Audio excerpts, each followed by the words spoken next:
한 주간이 금세 지나갑니다. 주일이 참 기다려지죠.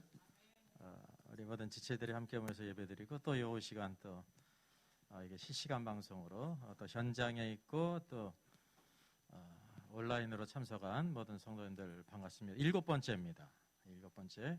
이번에는 원래 계획은 이제 성령의 열매와 천국이 어떤 관계가 있는지를 제가 생각을 했다가 이제 그 남서울교회에서 이제 종말론 마지막 때의 징조에 대해서 이제 여러 교수님들이 주일마다 지난 주일도 했고 뭐 이번 주일하고 이렇게 하고 있어요. 마지막 때 징조에 대해서. 그래서 그 주제를 다뤘으면 좋겠다. 왜냐하면 오늘날 이제 성경을 보는 이제 적어도 두 가지 관점이 있지 않습니까? 이제 무천년설적인 관점으로 보는 것이 있고 전천년설적으로 보는 관점이 있는데 무천년설적으로 보게 되면 모든 것들이 다 만사 오케이 땡큐예요. 우리하고 아무 상관이 없어요. 그냥 무천년설은 믿는 모든 신자들은 다 그냥 100점이에요. 그냥 100점이에요. 왜냐하면 성경의 모든 잘못된 사람들은 다 불신자고 이렇게 이제 좋은 적극적인 의미, 지혜로운 처녀, 5달란트 2달란트 맡은 종, 뭐 또 아니면 양은 교회다 신자다라고 말하니까 그냥 뭐 있으나 없으나 필요가 없는 말씀이에요. 그러니까 주님께서 오늘도 우리 앞에 되어질 모든 일들을 말씀하신 것은 이 모든 일들을 통해서 그때를 잘 분별해서 깨어있도록 하는 건데 결과적으로 깨어있도록 하는 게 아니라 뭐예요? 이미 다 우리는 뭐 문제가 없는 거야. 그 결과가 가져온다는 사실이죠.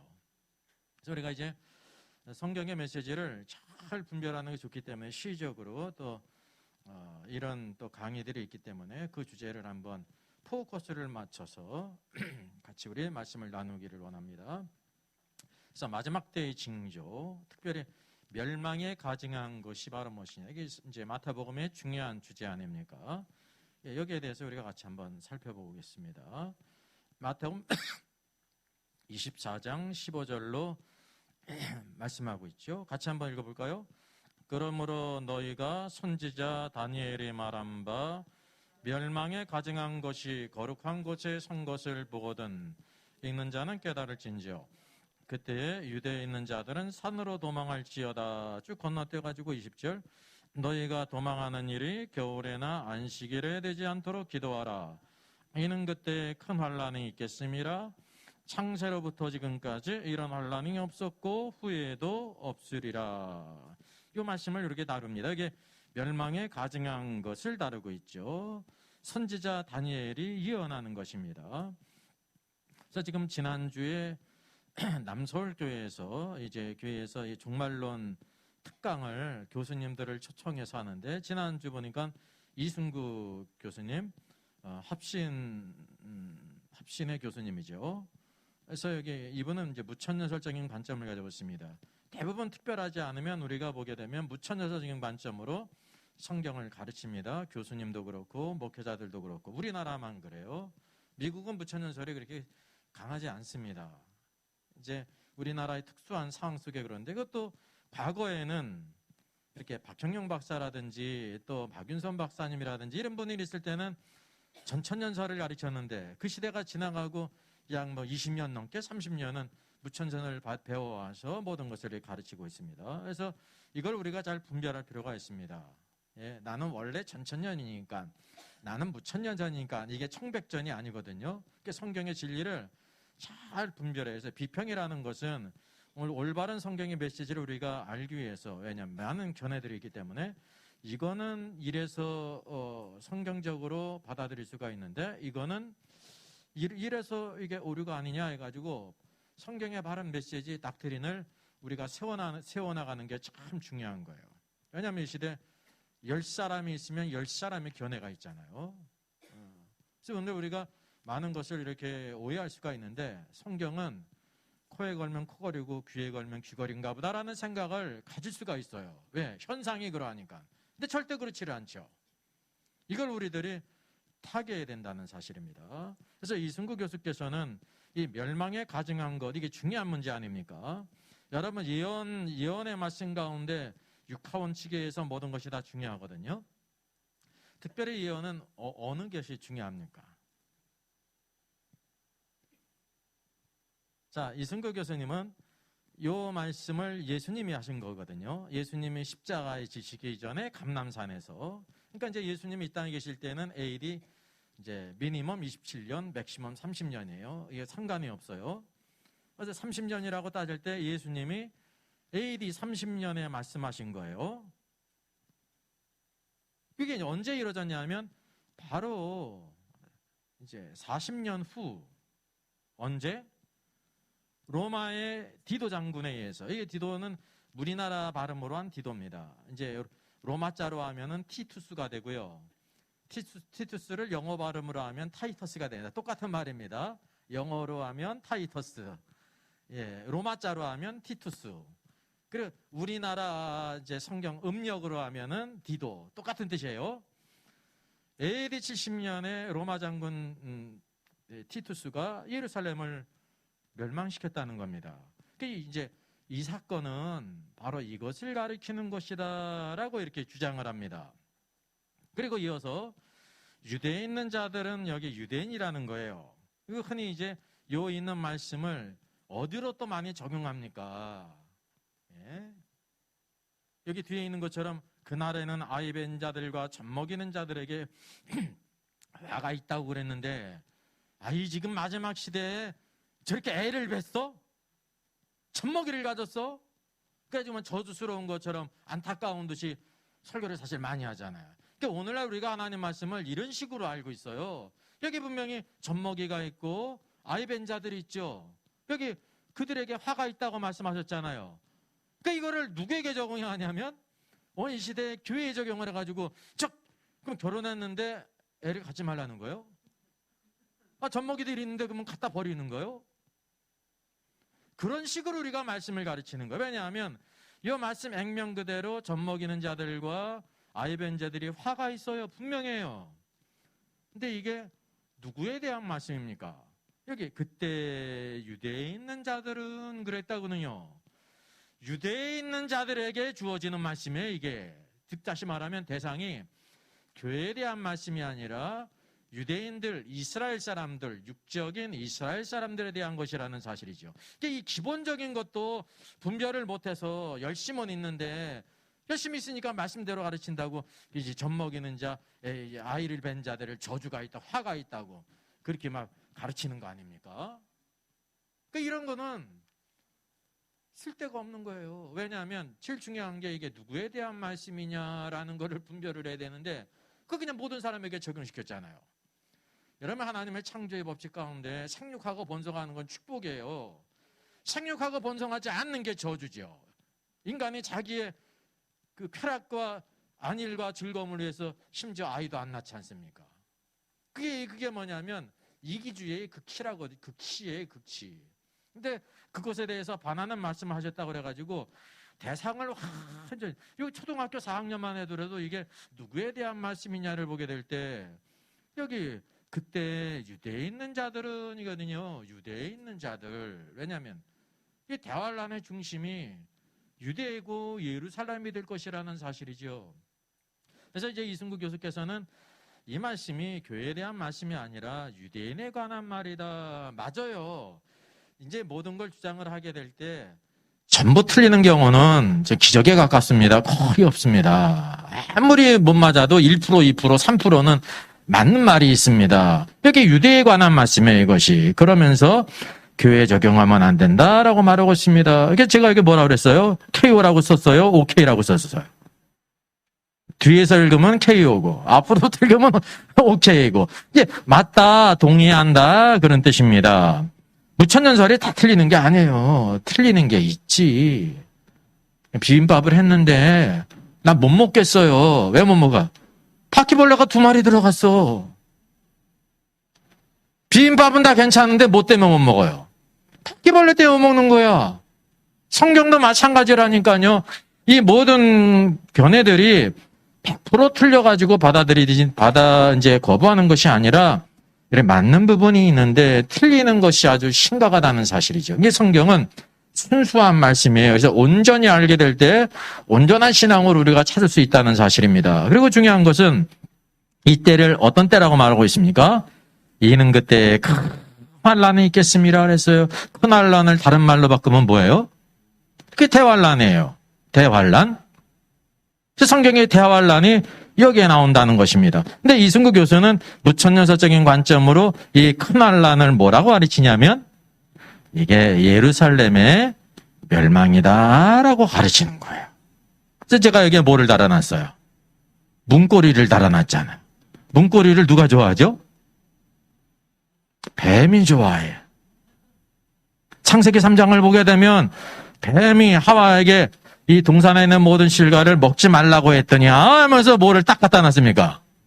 문고리를 갖다 놨잖아요. 의문으로. 그게 딱 걸려들었죠. 왜? 하나님 말씀을 하와는 확실히 숙지하지 못했다니까 그 짧은 말씀도. 오늘도 이제 이것이 뭐냐면 큰 환란이 예루살렘 성의 멸망, 즉 다시 말하면 AD 70년에 있었던 예루살렘의 멸망이냐. 이게 벌써 곁길로 완전히 벗어났습니다. 자, 여기에서 오늘 요 본문만 보더라도 이것이 AD 70년에 있었던 예루살렘의 멸망이 아니라는 걸 뭘 보면 알 수 있습니까? 적어도 여기 사건의 현장, 요 말씀만 가지고도 알 수가 있는 거예요. 앞에 말씀, 뒤에 말씀이 있고 성경에 여러 가지 증거들이 있는데 이 말씀을 통해서 우리가 분별을 할 수가 있습니다. 뭘 보면 알 수 있을까요? 자, 21절 시작. 이는 그때에 큰 환란이 있겠습니다. 창세로부터 지금까지 이런 환란이 없었고 후에도 없으리라. 이 큰 환란의 성격은 창세 이후로 이전에도 없었고 이후에도 없을 환란인데 그러면 AD 70년에 예루살렘이 멸망한 게 창세 이전과 이후로 없을 그런 일이에요? 6.25 사변만 하더라도 어떤 일이야? 게임이 안 돼요. 1차 세계대전은 어떻고? 2차 세계대전은 어떻고? 마지막 때 전쟁 있지 않습니까? 맞아요? 안 맞아요? 성경 우리가 잘 기본적으로 퀴즈를 몰라도 여기 본문 성경 현장에서 큰 환란의 성격은 창세 이후로부터 지금까지 이런 환란이 없고 후에도 없다고 말씀하고 있단 말입니다. 이 말씀만 알더라도 큰 환란을 예루살렘의 멸망인 AD 70년으로 간주할 수 있습니까? 없습니까? 없다는 게 확실하다는 것입니다. 벌써 이 말씀을 통해서도 무천년설적인 관점을 가지고 지금 여기를 보고 있잖아요. 이 대환란을 갖다가 멸망에 가증한 것이 이제 거룩한 것에 선 것이 예루살렘 멸망 때다 이루어진 것이다 라고 하면 만약에 그대로 이루어졌다고 하면 우리들은 뭔지 아무 상관도 없죠. 그죠? 아무 상관도 이미 지나간 일이니까. 만약에 그게 사실이라고 하게 될 때 적어도 어떤 말씀이 없어야 되냐면 창세로부터 지금까지 이런 환란이 없었다, 후에도 없었다는 말씀이 없어야 적어도 그런가라는 게 1% 있는 거예요. 왜? 다른 성경이 또 다 있으니까. 근데 여기는 다른 성경을 가볼 것도 없이 이 말씀을 정신 차려보더라도 AD 70년에 그 예루살렘 멸망이 그럼 전무후무한 창세 이후로 사건이냐? 이건 누구도 알 수가 있어요. 삼척에 가면 제일 유명한 게 있어요. 누군지 아세요? 삼척동자. 삼척동자도 아는 거라니까요. 그래서 벌써 이게 부천자적인 관점이 완전히 일부를 가지고 그렇게 보이죠. 예루살렘 멸망이 유대인들에게는 아주 정말 아주 심각한 일이었습니다. 그들에게는. 근데 예루살렘 멸망보다 우리 한국 사람들은 더 큰 상처가 있잖아요. 임진왜란도 있었고 병자호란도 있었고 6.25 전쟁도 있었고 그렇잖아요. 그 아니라는 걸 우리가 분별한다고 하는 사실이죠. 그리고 또 22절부터 마지막으로 간다 이렇게 말합니다. 그러니까 성경의 전체적인 흐름을 모르고 잘 살피지 않고 그렇게 이제 이걸 뇌피셜로 이게 마지막 때라고 여러분 다 생각을 합니다. 대부분 마태복음 24장 말씀을 마지막 때에 있을 일이야 라고 생각을 하는 거예요. 맞을까요? 틀릴까요? 이건 감으로 알아야 돼. 지금 뉘앙스가 맞다는 말일 것 같아요. 틀리다는 말일 것 같아요. 감도 없어요? 네? 땡감 말고. 맞는다는 말 같아요? 틀리다는 말 같아요? 틀리다는 말이죠. 여기 24장으로부터 25장, 적어도 24장에 마지막 때의 일들이 있어요. 근데 마지막 때의 일만 있는 것이 아니라는 걸 우리가 간과한다는 사실이죠. 대부분 다 이런 거예요. 우리가 계시록을 다 어떻게 생각하냐면 마지막 때에 있을 일이야 생각하지 않습니까? 그 기록이 있어요, 없어요? 있지. 근데 거기에 대한 것이냐면 아니라는 겁니다. 그거를 포함해서 더 많은 것들이 다 있다는 거예요. 올이 있다는 걸 알아야 돼요, 성경은. 우리들의 인식이 대부분 다 이렇다고 하는 사실이죠. 그리고 세대주의는 이제 그날을 감한다고 했는데 우리들만 감한다고 한다라면 세대주의가 틀리는 것이 있죠. 전 시대를 7세대로 나누는 거 그렇게 본인이 나눌 수가 있어요. 누구든지 성경을 보면서. 근데 그게 성경의 닥트린이냐 하는 데는 문제가 있는 겁니다. 그래서 이 세대주의가 모두가 맞는 건 아닙니다. 근데 뭐가 있어요? 모두가 맞는 것이 아니라는 건 또 뭐가 있는 거예요? 그 나름대로 또 성경을 또 잘 본 것이 있고 괜찮게 봤는데 거기에 또 이렇게 오류가 있고 뭐 이런 게 다 누구든지 섞여져 있다는 사실이죠. 그래서 여기 딱 보더라도 지금 세대주의는 잘못됐다고 말하는데 세대주의가 잘못된 부분이 있는 거예요. 그렇다고 하면 여기 무천년설을 주장하는 이승구 교수, 이승구 교수뿐만 아니라 무천년설을 주장하는 모든 학자들은 이렇게 보는 거거든요.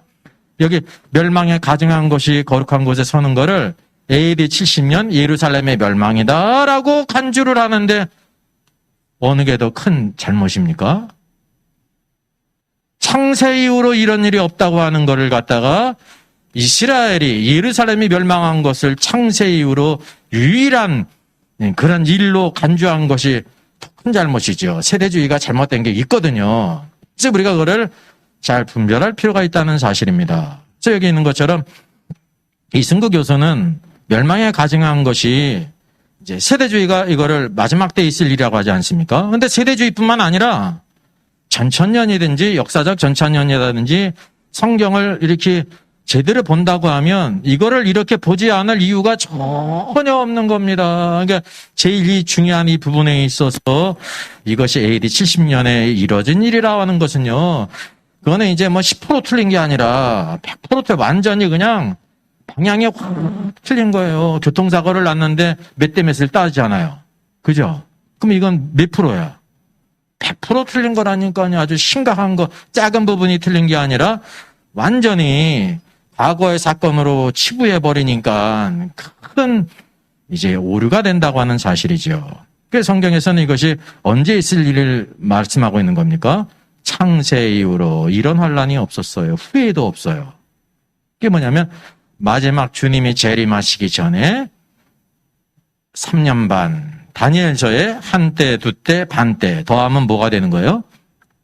그게 세때 반. 그 세때 반은 단위가 없어요. 그래서 우리가 그러면 세때 반이 3일 반인지 3달 반인지 3년 반인지 이걸 모르지 않습니까? 근데 성경의 다른 부분들을 계시록을 쭉 보게 되면 무엇으로 나와요? 42달 동안 이방인들이 거룩한 성전을 짓밟는다 그러지 않습니까? 그러니까 42달 있을 뿐만 아니라 또 며칠이 있어요. 1260일 동안. 그러니까 세때 반이라는 거는 42달이고 1260일이니까 세때 반이 뭐라는 걸 알게 됩니까? 해로서의 세때 반이구나라는 것이 해로서도 나오고 달로도 나오고 일자로 나오지 않습니까? 이렇게 나와도 무천년설은 그냥 이건 상징기간이다 이렇게 말하는 거예요. 그래서 이 상징으로 보는 것이 큰 오류라는 거죠. 어떻게 세때 반과 42달과 1260일이 똑같은 상징의 기간입니까?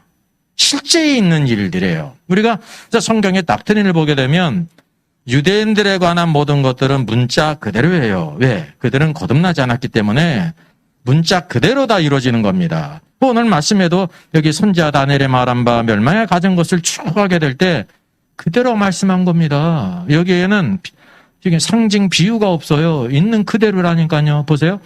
유대에 있는 자들은 산으로 도망할지어다. 그래서 이거를 또 어떻게 많이 설교를 합니까? 지금 이 마지막 때에 산으로 도망가야 된다. 그 산으로 도망간다는 걸 어떻게 또 해요? 뭐 치킨 게임 같은 경우는 고센 땅을 준비해야 된다고 그래가지고 2026년 주님의 휴거가 있고 2029년 주님의 지상자림이 있다고 하면서 요셉이 고센 땅에 피해 있는 것처럼 그 땅을 준비해야 된다고 지금 요식 사업을 하잖아요. 그래가지고 투자를 받고 있어요. 미국에서 요식업을 했대요. 여기서도 요식업을 하고 있어요. 왜 투자를 받고 있어? 원래는 대기업에서 뭐 몇백억을 이렇게 투자하기로 했는데 코로나 때문에 이제 장사가 잘 안 되지 않습니까? 그래서 그게 무산이 됐는데 여러분들이 치킨 게임 이제 시청자들에게 이렇게 이제 투자를 해서 이렇게 고센 땅을 준비해야 된다라고 했다는 거예요. 그 무슨 냄새가 나는 거예요? 꾸리꾸리한 냄새가 나는 거죠. 그 사람이 분별력이 없으면요, 거기에 목매는 사람들이 또 꽤 돼요. 참, 진짜 사람은 진짜 부패를 했어요. 만물보다 부패한 게 인간의 마음이라 그랬거든요. 우리 인간의 생각이 선한 것이 아무것도 없다는 걸 알아야 돼요. 우리가 하나님의 말씀을 알고 그 말씀을 붙들게 될 때 우리가 선한 길을 가고 순수한 길을 가는 거예요. 그게 내 생각으로부터 나온 게 아닙니다. 제가 어떤 거를 하나님의 뜻을 알 수 있습니까? 아무것도 알 수 없어요, 인간은. 근데 하나님께서 성경을 통해서 말씀하셨기 때문에 그것을 통해서 하나님이 어떤 분인지를 알 뿐만이 아니라 구원의 길도 알고 이따 하나님의 놀라운 계획이 여기에 담겨 있어요. 오늘도 우리는 하나님 말씀을 부족하다고 여기지 않습니까? 그래서 예언했다는 계시를 받았다든지 뭐 성령의 음성을 들었다는 것들을 이리저리 막 쫓아다니지 않습니까? 그러니까 이게 마음이 음란해서 그런 거예요. 그 성경을 신뢰하지 않아요. 왜? 성경은 누구나 가지고 있는 거기 때문에 재미가 없어. 막 삐까뻔쩍한 거를 막 원하는 거예요. 그 시대는 좋죠. 아주 열심히 있고. 그게 패가 망신의 길이에요, 그것이. 이미 역사적으로도 쭉 보여주고 있지 않습니까? 펄시콜레가 와서 한바탕 쫙 갔죠. 시간이 지나니까 어때요? 거짓인 게 드러났잖아요. 펄시콜레. 내가 본 천국. 수십만 부 팔리고, 집회하고. 그 양반이 여기 서울에 지부도 뒀어요, 지부. 비서를 뒀는데, 비서 집사님을. 주일이 됐는데 예배를 안 드리러 가는 거야. 그래서 박사님의 주일인데 예배를 안 드려. 그러니까 기상천외한 말을. 주님께서 자기 같으면은 예배를 안 드려도 된다고 그랬대. 근데 미국에서 목회하는 것도 다 거짓이고 뭐 학교가 있다는 것도 거짓이고 다 거짓이야. 거짓. 근데 지나갔잖아요. 92년 휴거설. 한국이 떠들썩했죠. 그 이장현 목사가 그때 뭐 때문에 검찰에 들어갔습니까? 아니 92년 10월 휴거를 주장하면서 성도들이 헌금한 걸 가지고 그 이후 거 환매체 채권을 샀어요. 그 휴거가 있다는 거예요? 없다는 거예요? 참나. 그건 지나가 놓고니까 나 알잖아요. 근데 또 속을 준비가 됐어. 서살한테도 속고 홍해선이한테 속고 치킨게임에도 속고 속을 준비가 그냥 완전 무결하게 됐어. 5분조로. 제가 볼 때 그렇다는 거예요. 얼마나 그러니까 이게. 그게 성경을 모르니까 성경을 보니 누구도 몰라요. 하나님도 모르는 겁니다. 하나님은 아무도 알 수가 없어요. 오직 성경을 통해서 하는 거예요. 성경을 통해서 이 성경이 그렇게 중요하다는 사실이죠. 그래서 오늘도 이 말씀을 쭉 이렇게 보게 될 때 여기 유대인에 관한 모든 것들은 산으로 도망가라는 그냥 산으로 도망가는 겁니다. 어디에 있는 자들에 대해서 말씀하시는 거예요? 우리하고 상관이 없습니다. 유대에 있는 자들은. 이게 뭐 어렵습니까? 근데 신학교 나와서 목회자가 됐던 사람들이 산으로 도망가라 그러니까 뭘 별걸 준비해야 되고 뭐 어디 아르헨티나에 가야 되고 뭐 피지에 가야 되고 뭐 어디 가야 되고 어디에 가고 그런 길을 또 목자 성도들이 따라다니잖아요. 그 마음은 주님의 오심을 사모하는데 그 마음 속에는 주님이 하나도 안 계셔요. 외적으로는 주님을 사모하는 것 같은데 그 성경을 모르니까. 그 성경도 없는 사람은 성령이 있을까요, 없을까요? 없는 거예요. 눈에 보이는 성경 말씀도 따르지 못하면서 무슨 성령님의 역사가 있습니까? 성령의 역사는 항상 성경과 여러분 일치한다는 것을 아셔야 되는 겁니다. 성경은 객관적인 거잖아요. 누구든지. 누가 혼자 가지고 있어가지고 독점을 해가지고 이런 거야 그러는 게 아니라 누구든지 다 있잖아요. 성령의 역사는 주관적이죠. 주관적인 우리는 그거를 이제 분별하지 못한다고 생각을 하는데 그게 아닙니다. 성령의 역사는 항상 성령의 감동으로 기록된 말씀과 일치한다는 것은 여러분 아셔야 돼요. 그러니까 여기에 무지하니까 천국 갔다 지옥 갔다 왔다면은 설마 거짓말했겠어. 그래 설마. 근데 설마에 대한 유명한 말이죠.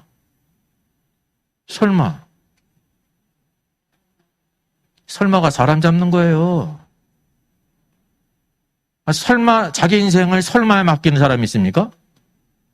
근데 자기 신앙을 설마에 맡기는 거예요. 네? 설마에.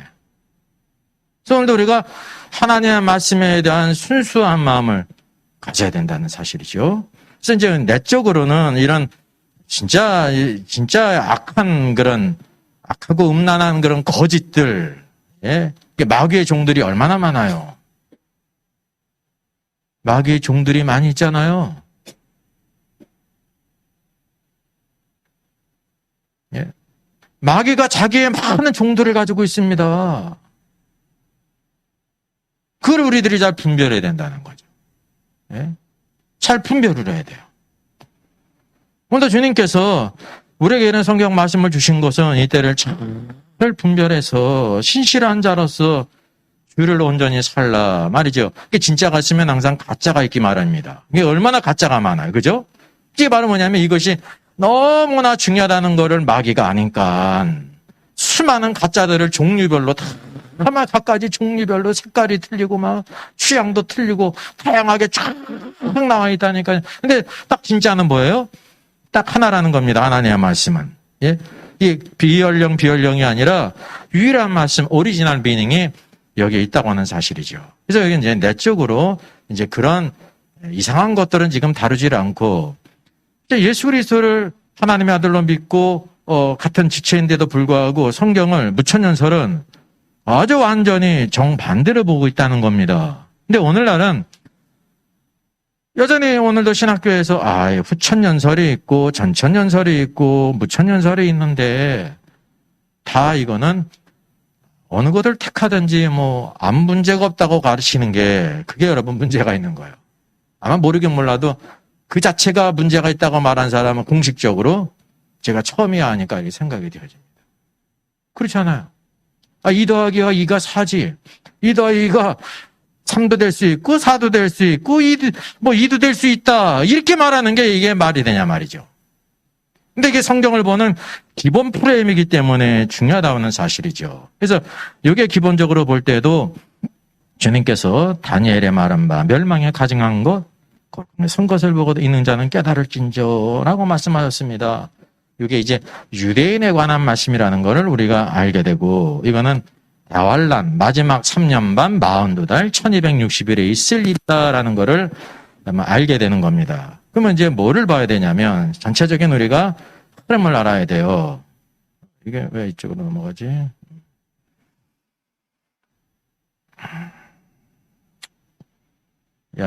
이게 띵동 띵동 하잖아요. 그럼 뭐라 그래요? 누구세요? 그러잖아요. 제일 중요한 게 뭔지 뭐예요? 누군가라는 게 중요한 거예요. 누군가. 오늘도 여기 오늘 말씀을 보게 되면 멸망에 가증한 것, 물론 이 말씀의 대상은 유대인인데 멸망에 가증한 것을 주체로 보게 될 때 멸망에 가증한 것이 무엇을 가리키느냐, 누군가가 중요한 겁니다. 그게 틀려지면은 완전히 핀트가 어긋난다는 거죠. 예? 누구세요? 다음에는 또 중요한 게 또 뭐가 있어요? 여기 있잖아요, 여기. 뭔 것 같아요? 어디서 왔어요? 물었습니까? 누구세요는 했으니까. 어떻게 왔어요? 그럽니까? 언제 왔어요? 그럽니까? 왜 왔어요? 그렇습니까? 뭐 때문에 왔어요? 그럽니까? 이제, why든지, 사실 묻는 겁니다. 용건이 뭐세요? 뭐 때문에 오셨어요? 아는 사람이라고 하면 열어주겠지만 모르는 사람이면 용건은 묻지 않습니까? 그죠? 용건을. 그게 중요한 게 바로 뭐냐면 그 내용이 뭐에 대한 것인가 기본. 이제 육하 원칙은 다 중요한데 첫째, 둘째가 있다는 사실이죠. 그리고 계시록에서 또 중요한 것이 있어요. 이 마태복음을 비롯해서 멸망한 가증한 것이 거룩한 곳에 설 때가 이제 언젠가라는 게 중요한 문제라는 겁니다. 여기에서. 이거를 이제 잘못한다고 하면, 이렇게 이제 지치는 사람 만난다고 생각해 보세요. 우리 만나, 그래가지고 정신없이 전화를 하다가 딱 끊어버려서. 만나 그랬어요. 뭐 하자는 거요? 뭘 빼놨어요? 적어도 언제 만나가 있어야 되고, 언제만도 있으면 안 돼요. 어디서 만나가 있어야지.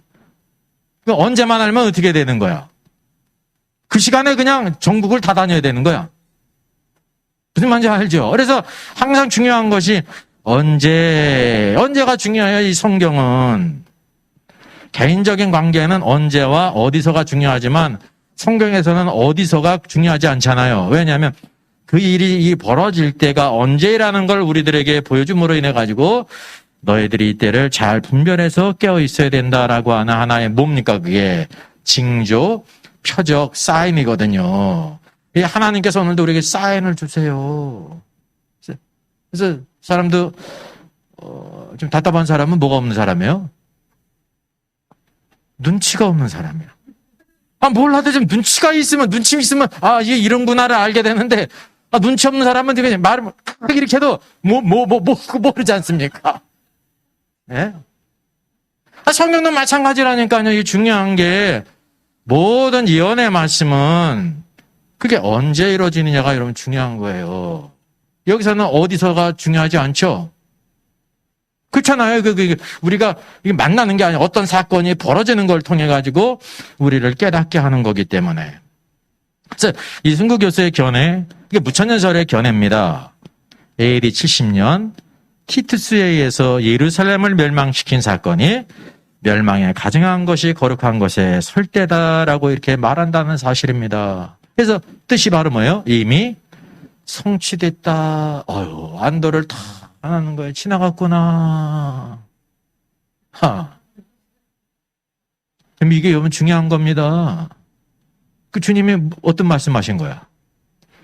우리하고는 적어도 예수님 당시에 있을 때 40년 전에 있을 이제 예루살렘에 있을 그 유대인들에게만은 관계가 있고 그 이후의 시간 적어도 2000년 되는 전 세계에 있는 그리스도인에게는 전혀 관계도 없는 말씀을 하신 거잖아요. 그죠? 그렇게 되는 거잖아요.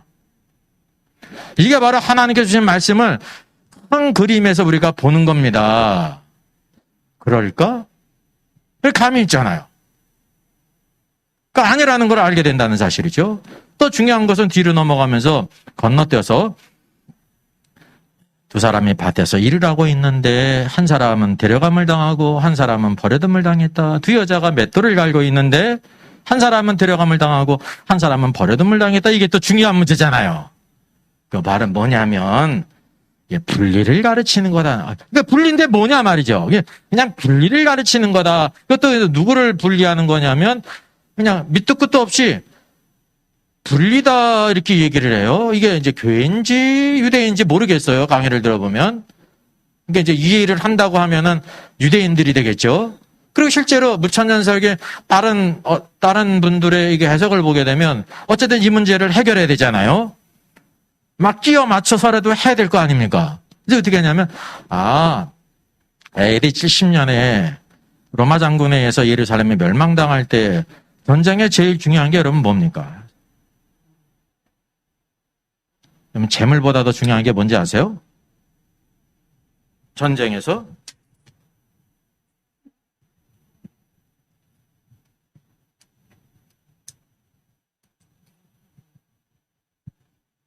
인질이에요. 인질. 인질을 다른 말로 뭐라 그럽니까? 포로요. 포로. 재물도 중요한데 포로의 몸값이 상당합니다. 그러니까 여기 한 사람은 데려감을 당하고는 뭐냐면 포로로 끌려간 사람이라는 거예요. 그럼 버려둠을 당한 사람은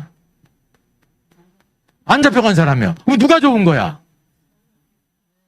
포로됨을 당한 게 좋은 거죠. 포로로 안 끌려간 게 좋은 거잖아요. 포로라는 게 뭔지 아세요? 예를 노하는 사람이에요. 뭐예요? 노예. 포로가 노예예요, 노예. 짐승하고 똑같은 그냥 재산이에요. 이걸 이렇게 해석한단 말이에요, 부처님 소리. 성경을 이렇게 왜곡시킨다는 겁니다. 주님께서 뭐라고 깨어있으라 그랬잖아요. 그래서 유대인의 분리라고 생각할 수 있는데 그러면 안 들어감을 당하는 게 그나마 다행 아닙니까? 왜? 노예가 되는 게 아니니까. 노예가 얼마나 여러분 이 동물 이하, 짐승 이하의 삶을 사는 겁니까? 그러니까 이거를 휴거에 대한 말씀을 갖다가 그렇게 생각하는데 여기서 큰 오해가 생긴 게 바로 뭐냐면 이 말씀은 교회에 대한 말씀이에요. 교회. 그러니까 앞서서는 유대인에 대해서라는 걸 알았는데 유대인으로 계속 보니까 이거를 유대인으로 또 해석을 한 거예요. 이거는 교회에 대한 것인데. 그래서 우리가 성경의 흐름 가운데 이것이 어떤 의미인가라는 걸 알아야 됩니다. 그러니까 이렇게 볼 수밖에 없는 이유가 무천연설은 뭐를 부인해요? 휴거를 부인해요. 휴거가 없다는 거예요. 휴거 같은 거는. 그러면 휴거가 없으려면 적어도 성경 전체에서 우리가 쉽게 보게 될 때 모두 없어야 되는 거예요. 창세기 5장에 300년 하나님과 동행하다가 죽음을 보지 않고 데려간 사람 있잖아요. 그럼 헤녹은 뭐야? 또 누가 있어요? 엘리야가 있어요. 엘리야는 뭐야? 그거 왜 기록됐을까요? 이렇게 생각해 봐야 될 거 아니에요? 뭐 성경에 에녹도 있고 엘리야도 있는데 그 기록은 뭘까? 하나님이 왜 그런 일을 하셨을까? 벌써 이 성경의 모든 것이 한 단추를 잘못 끼니까 모든 것을 다 이렇게 도미노 현상으로 왜곡시킨다는 사실입니다.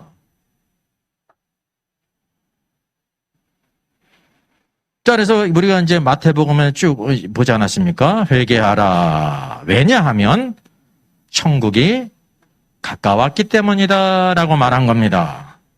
이제 마태복음의 주제는 천국이에요. 하늘들의 왕국.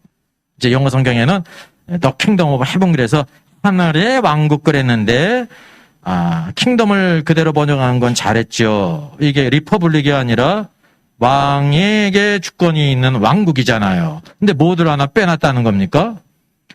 헤븐스인데 왜냐하면 우라노스의 복수가 우라논 복수예요. 복수. 그러니까 하늘들의 왕국을 갖다가 이걸 중요시 여기지 않았다는 거죠. 왜 이게 중요하냐면 하나님은 어디에 계시냐면 하늘들에 계시다고 말씀해요. 하늘들은 복수인데 셋째 하늘에 계셔요. 가장 높은 곳에. 자, 이 말씀을 통해서 우리가 하나님께서 우주를 또한 계시해 주는 거예요. 너희들이 있는 땅은 둥글게 생겼기 때문에 지구라고 부르는 겁니다. 어스는 땅이에요. 땅이 둥글게 생겼기 때문에 지구 그러는 건데 지구를 둘러싸고 있는 보호막이 대기가 있습니다. 대기권이 있잖아요. 이게 우리가 흔히 스카이라고 부르는 하늘 첫째 하늘이에요. 그 다음에 뭐가 있어요? 우주선 로켓을 쏘고 어디에 올라갑니까? 우주로 올라가잖아요. 우주. 스페이스라고 부르는 우주가 있어요. 이게 둘째 하늘이야. 이 둘째 하늘이 얼마나 광활합니까? 우리 그 태양계가 있는 은하계가 있는데 은하계 안에 별들이 몇 개나 있다고 그래요? 한 3, 4천억 개. 이게 은하예요. 근데 이 우주에는 이런 은하가 또한 얼마 정도 있대요? 한 것도 한 3, 4천억 개 있는 거예요. 은하가.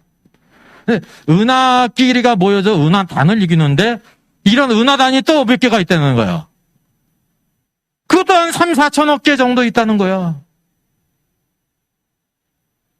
이렇게 광활한 우주가 있는데 하나님께서는 이게 그걸 한마디로 뭐라고 부르십니까? 둘째 하늘이다. 어쨌든 물리적으로 갈 수 있는 공간 아닙니까? 그죠? 현실적으로는 불가능해도. 그리고 하나님이 계신 곳은 어디냐면 셋째 하늘이라는 걸 알게 된단 말이죠. 그래서 하늘들의 왕국이라는 거는 하늘에 하나님이 계시기 때문에 하늘에 계신 하나님의 통치를 받는 곳이구나라는 것을 이제 알게 된다는 사실이죠. 그러면 마태복음 24장에 나오는 감람산강화 마지막 때의 징조대에서 말씀하시지 않았습니까? 이것이 이제 천국과 어떤 관계가 있는가를 우리가 알아야 되는 거예요. 어떤 관계가 있을까요? 쉽게 얘기하면 마태복음 24장이나 25장에는 천국 비유가 나오지만 24장에는 천국이라는 말씀이 안 나오잖아요. 무엇과 관계 있을까요? 여기 있잖아요. 제자들이 예수님께 물을 때 당신의 임할 때에 무슨 일이 무슨 징조, 표적이 있겠습니까? 라고 묻지 않았습니까? 그래서 여기 임함이라는 것이 헬라어 파루시아예요. 파루시아. 간단하니까. 파루시아는 어떤 뜻이냐면 임재, 나타남, 강림. 이게 당신의 나타남이니까 주의 재림이라고도 번역할 수 있고 주의 임재라고도 번역할 수 있고 주의 나타남 때 어떤 표적이 있습니까? 라고 물은 것입니다. 여러분 이 파루시아는 게 뭐와 관계 있는 거예요? 그분의 직접 물리적으로 통치하시기 위해서 이 땅에 오시는 것을 말씀한 거예요. 이 파루시아가 천국이 눈에 보일 때라는 거죠. 이 세상 모든 왕국을 그리스도의 왕국으로 통치하기 위해서 오실 때를 말씀하고 있는 거예요. 외적으로는 마태복음 24장에 여기 천국이라는 말이 없지 않습니까? 근데 이게 파루시아가 주님의 나타나심 임재이기 때문에 그때는 임재는 어떻게 나타나요? 불신자도 눈에 볼 수 있게 임하시는 거예요. 그리고 그때는 뭐로 통치를 하세요? 철장 권세로 질그를 깨뜨려요. 그분의 통치는 먼저 무엇으로 나타나면 심판으로 나타나는 겁니다. 심판이에요. 오늘 하나님께서 심판하세요? 안 하세요? 안 하시잖아요. 언제부터 심판하시냐면 대환란 때 이 재앙들이 있지 않습니까? 서서히 하나님의 진노를 서서히 하신다는 것입니다. 서서히. 그리고 언제 완결이 되냐면 주께서 이 땅에 재림하신 후에 파루시아가 임하신 다음에 행하신다는 사실이죠. 그래서 마태복음 24장의 관점은 마지막 때의 징조인데 이게 파루시아라는 말이 이게 주님의 재림이 임하실 때를 가리켰기 때문에 외적으로는 킹덤이라는 말이 없지만 모든 내용이 주님께서 왕국을 이 땅에 가져오시기 위해서 그때의 징조들에 대해서 말씀하셨구나라는 것을 우리가 알게 되는 것입니다. 자, 이게 이제 제일 중요한 것이 24장 1절이에요. 같이 한번 읽겠습니다. 예수께서 성전에서 나와서 가실 때 제자들이 성전 건물들을 가리켜 보이려고 나오니 근데 뭐를 제가 갖다 붙여놨어요? 더하거나 빼지 말라고 그러는데 왜 이걸 더해놨을까요? 더한 게 아니라 원래 성경에는 있는데 개역개정에서는 이거를 중요시 여기지 않아가지고 그냥 그리고 정도야 그냥 빼도 되지라고 해서 빼진 거예요. 원래는 있어요. 그래서 여기 24장의 말씀은 예수님께서 성전에서 나오셨어요. 가실 때 제 아들이 성전 건물을 가리켜 보이려고 이렇게 나왔다는 것입니다. 이미 이제 주님께서 그들의 마음을 다 아시죠. 이게 제자들의 마음은 우리가 이런 성전을 가지고 있습니다. 얼마나 그건 자부심이에요. 하나님의 백성이라고 하는 택한 백성이라고 하는 그 외적으로 사실이었습니다. 여기 엔드가 있는 이유가 있는데 그 24장 전장이 무슨 장입니까? 제 성경하고 똑같네. 저도 24장 전에 23장이 있더라고요. 그 23장을 보면 주께서 이런 말씀 하셨어요. 쭉 23장에 1절부터 쭉 오실 때 뭐 있을진저? 화 있을진저, 외식하는 화 있을진저 몇 번이나 하셨어요? 8번 하셨어요. 마태복음 5장에 천국의 헌장을 선포하실 때는 복인나니 블레스드 마카리 오일을 몇 번 하셨어요? 우리가 팔복 그러는데 팔복이 아니에요. 복이 있나니가 몇 번이에요? 9번이에요. 여러분 성경에도 9번이라니까. 그 가톨릭교를 한 번을 빼놓은 거예요. 제가 이 말씀을 왜 드리냐면 복이 있나니 천국과 관계에 있는 복이 있는 자들을 9번 말씀하셨습니다. 성령의 9가지 열매가 있고요. 성령의 은사도 몇 가지예요? 9가지예요. 심지어 에베소 교회를 칭찬하셨는데 몇 가지를 칭찬하시는지 아세요? 이게 눈치 있는 사람은 아는 거야. 9개야예요. 우리말 성경에는 8개로 쓸 수가 있습니다. 근데 하나가 카이가 그냥 이렇게 생략이 돼서 한 건데 원래는 카이가 8번이 있어가지고 9개가 되는 거예요. 예, 그냥 그 여벌로 그렇게 아시고. 근데 여기 화해실진여는 몇 번이야? 8번이라는 걸 우리가 알게 되는 거죠. 성경에서 이렇게 9과 8번은 그래도 이렇게 화하게 이렇게 나뉘어주는구나. 화해실진저를 9번 하셨다고 하면 뭐 구별이 없어지잖아요. 근데 그것조차도 구별이 된다는 걸 알 수가 있습니다. 그런 이유에 35절을 보면 의인 그러므로 의인 아벨의 피로부터 성전과 제단사에서 내가 죽인 아가레 아들 사가랴의 피까지 땅 위에서 흘린 의로운 피가 다 너에게로 돌아가리라. 누구에게로? 유대인에게로 들어가리라. 내가 진실로 너에게 이르노니 이것이 다 이 세대에 돌아가리라라고 말씀하셨습니다. 그리고 이후에 37절 같이 한번 봅니다. 예루살렘아 예루살렘아 손자들을 죽이고 내게 파송된 자들을 돌로 치는 자요 암탉이 그 새끼를 날개 아래에 모음같이 내가 내 자녀를 모려한 일이 몇 번이더냐. 그러나 너희가 원하지 아니하였도다. 보라 너희 집이 황폐하여 버림받으리라. 내가 너희에게 이르노니 이제부터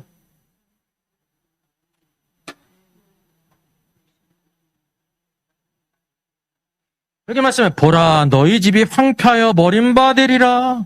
너희 집이 뭐예요? 성전이죠. 너희 집이 각자 살고 있는 그 개인 집을 가리키는 게 아니에요. 너희 하나님의 집 성전을 가리키는 거예요. 그리고 주의 이름으로 오시는 이여 할 때까지 나를 보지 못하리라. 이게 뭘 가리키는 겁니까? 주님이 승천하신 후에 나를 볼 수가 없다. 언제까지? 재림할 때까지 볼 수 없다. 그래가지고 예루살렘의 멸망을 여기에서 말씀하신 겁니다. 너희 집이 황폐하게 되리라. 이미 말씀하셨어요. 그리고 24장에 그리고라는 말이 이어진다는 겁니다. 23장에. 그랬음에도 불구하고 제 아들은 예수께서 성전에서 나와서 가실 때 제 아들이요. 성전 건물을 이렇게 가르쳐 보이려고 나왔다는 겁니다. 주님이 지금 황폐해질 것을 멸망에 대해서 말씀하셨잖아요. 근데도 제 아들의 마음은 성전에게 사로잡혀 있었습니다. 이 성전이 어떤 성전인데요? 우리는 하나님의 택하신 백성이고 율법을 주시고 우리를 인도해내시고 이 성전이 있지 않습니까? 그러니까 아주 대단한 그런 우월감을 가지고 성전을 가르쳐 보이려고 나올 때 이 말씀을 하셨다는 걸 여러분 아셔야 되는 거예요. 그때 그래서 예수님이 대답하셨어요. 1절에 대한 응답이에요. 제 아들은 여기에서는 말을 안 했지만 성전 건물을 가르쳐 보이려고 저렇게 대단한 우월감을 가지고 우리가 이렇게 성전을 가지고 있는 우리들이 아닙니까? 주님이 대답하여 이르시되 뭐라 그랬어요? 너희가 이 모든 것을 보지 못하느냐? 내가 진실로 너에게 이르노니 돌 하나도 돌 위에 남지 않고 다 무너뜨려지리라 했습니다. 이게 무슨 말씀입니까? 뭐에 대해서 말씀하신 거예요?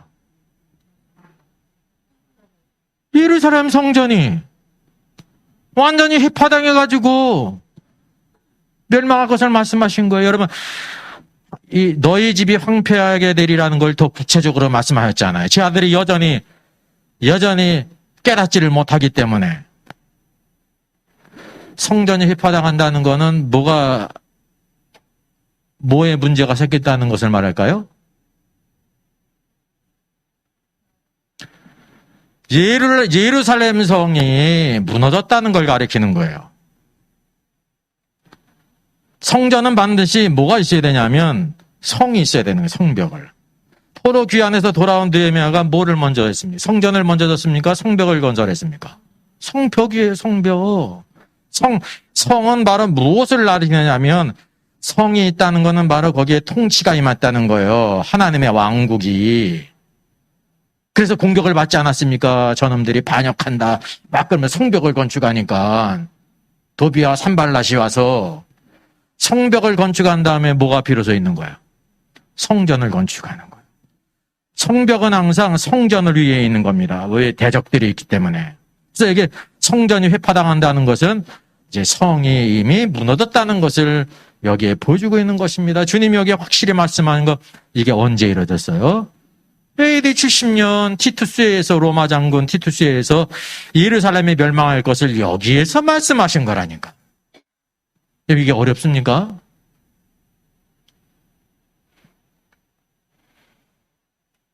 예루살렘이 멸망할 때 그 그림입니다. 이제 아마 영화로 나타난 거겠죠? AD 70년에 이루어진 거예요. 베스파시우스 황제 아들이죠. 원래 베스파시우스가 장군으로서 여기에 반란을 진압하기 위해서 왔다가 네로가 죽게 됩니다. 네로 황제가 여기 자살했죠.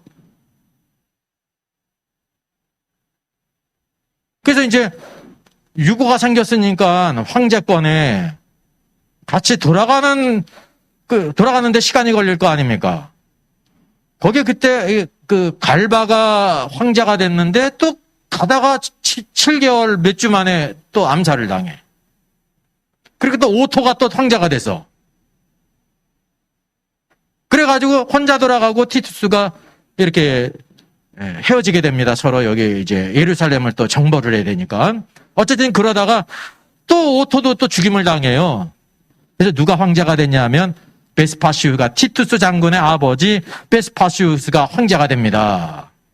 그리고 그 아들 티투스가 어쨌든지 이게 제일 화약고 아닙니까? 로마 제국 내에서도 제일 화약고예요. 그걸 다루기가 어려운 지역이란 말이죠. 어쨌든 반란이 일어났기 때문에 정벌을 하기 위해서 4개 군단을 이끌고 갔다는 것입니다. 전투를 했죠. 승리가 가지고 모든 반란군들이 예루살렘 성으로 다 들어갔어요. 피신한 거죠. 어쨌든 이게 뭐냐 하면 이게 이제 많은 피해가 예상되니까 봉쇄작전으로 들어갔습니다. 물과 식량을 고갈시켰어요. 저항군들이 그 당시에 귀족과 부자들의 재산을 뺏고 처형하고 성 밖으로 탈출한 자를 막 처형하고 막 그랬습니다. 아주 아비규환이었습니다. 그 당시에 요세푸스라고 하는 역사가가 있는데 이거 그대로 가다가는 이 성전과 예루살렘 성에 완전히 휘파당하고 유대민족이 멸절할 것 같거든요. 그래서 돌아다니면서 행복하라고 막 권유를 했는데 이 반란군은요, 절대 거기에 응하지 않았다는 거죠. 그리고 칼로서 이제 이렇게 도망가는 사람들을 다 죽이고 그랬기 때문에 또 식량도 떨어지니까 모든 집에 들어가서 식량을 빼앗고 죽이고 난리가 아니었습니다. 심지어 굶주림에 자식까지 잡아먹었으니까요. 그 굶주림이 얼마나 심해. 신명기의 말씀이 그대로 이루어졌다는 거죠. 심지어 허리띠까지. 허리띠 울거내야 뭐가 나와요. 신발까지, 방패의 가죽띠까지 다 삶아서 먹었어요. 여러분, 굶주림이 그런 거예요. 그래서 토성이 완성이 되어 갑니다. 토성. 공성장비가 배치되죠. 막 탈출해서 겨우 이제 투항한 자들이 있어요. 근데 우연히 탈출한 사람이 탈출하면서 그 말을 삼켰는데 몰래 숨기려고 배설물에 그 말을 갖는 거에 발견된 거예요. 거기에 로마 군들 가운데 아라비아, 시리아 군인이 있거든요. 용병. 그걸 발견했어요. 그러니까 또 어땠습니까?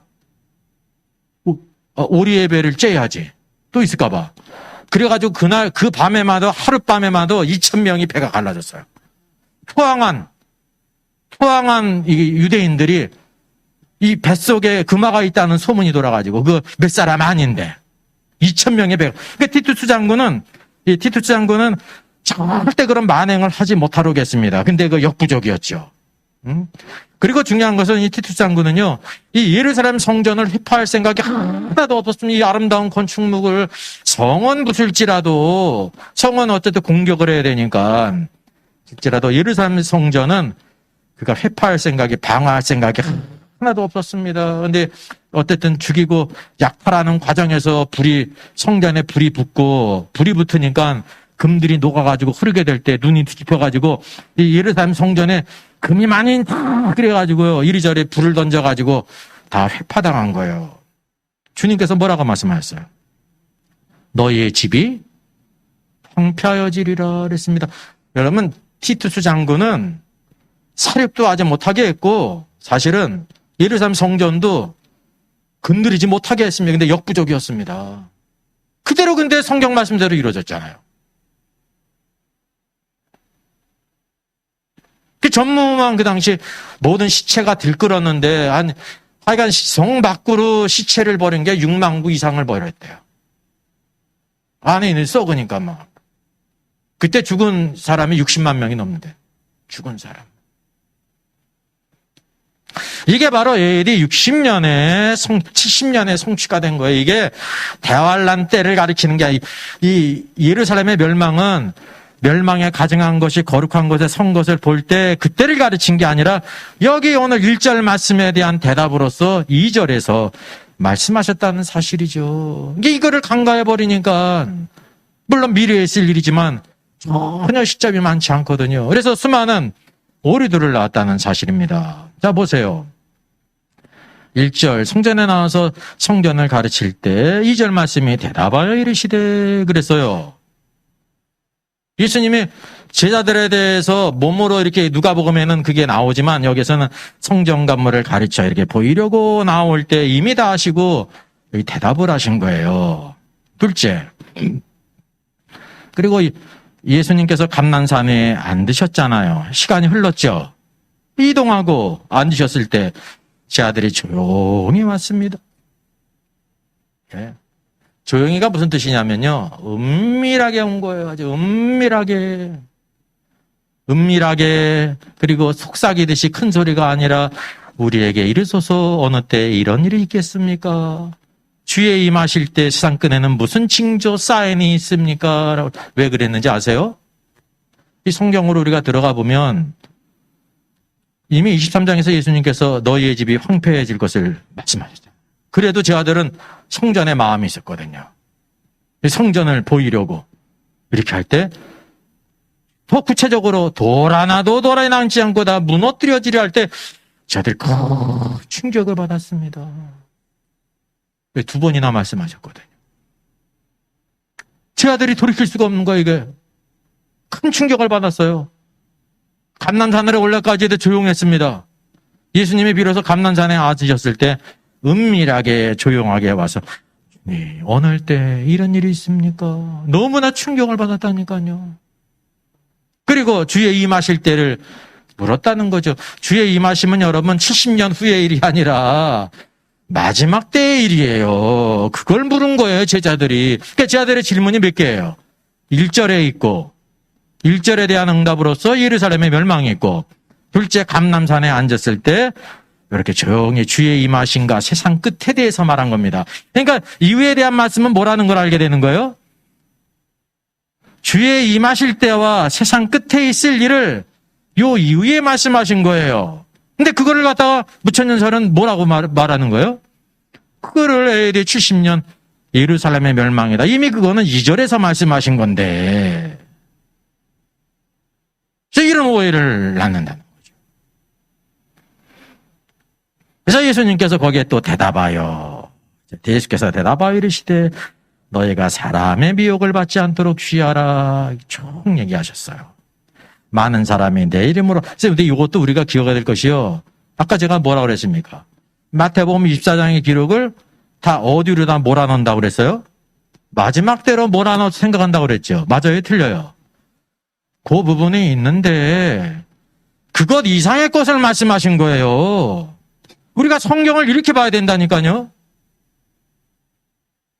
일부분이 있다고 그래가지고 이거를 24장을 그냥 마지막 때로 다 몰아넣는 거야. 그러니까 그 자연이 그러니까 이렇게 완벽하게 이제 예루살렘의 멸망에 대한 말씀은 2절에 대한 것임에도 불구하고 그를 간과해버리고 마지막 때에 있을 그 일을 갖다가 AD 70년에 일어난 것으로 치환해버리니까 원래 중요한 미닝은 다 없어지는 거야. 있어도 까막눈이 되는 거잖아. 왜? 다른 걸로 이렇게 바꿔놨으니까. 그래서 여기 말씀이 중요한 것이 뭐냐면 사람의 미혹을 받지 않도록 주의하라 라는 이 말씀은 언제부터 다 말씀하신 거냐. 우리가 주님이 얼마나 놀라우신 분이냐면 주님이 승천하신 이후부터 주님이 오실 때까지 쭉 말씀하신 거예요. 이게 이 모든 것을 다 포함하고 있다는 거죠. 많은 사람이 내 이름으로 와서 이르되 그리스도라 할 것이다. 난리야 날리며 소문일 것이다. 이것이 마지막 때도 있는 것이지만 전 시대에 걸쳐서 예수님 승천 위에부터 있었던 일이라는 걸 여기에 보여주고 있는 겁니다. 그리고 제일 중요한 것이 뭐냐면 8절 같이 있습니다. 이 모든 것은 재난의 시작이니라 그랬으면 재난의 시작이다 그래. 재난의 시작이니까 우리가 어디로 그냥 옮겨가버리는 거야. 재난이니까. 아, 대환란 전에 있을 재난인가 보다 라고 생각하게 된다는 사실이죠. 그래서 여기 중요한 것이 첫 번째 대답이 있고 두 번째 대답이 있어요. 두 가지, 제 아들이 두 가지를 물은 거예요. 그러니까 이 재난이 중요한 이유가 바로 뭐냐면 재난의 헬라어가요. 오딘이에요. 오딘. 오딘 들어보셨죠? 오딘이 어디의 신입니까? 북유럽의 신이잖아요. 북유럽. 오딘. 시계도 오딘 있죠? 오딘의 아들이 누군지 아세요? 토르예요. 토르. 오딘의 아들이 토르예요. 오딘은 바로 분노 그런 뜻입니다. 재난. 이게 헬라어로 오딘하고 그 게르만어하고 똑같은지는 모르겠는데 어떻게 이름이 똑같아요. 뜻도 비슷해.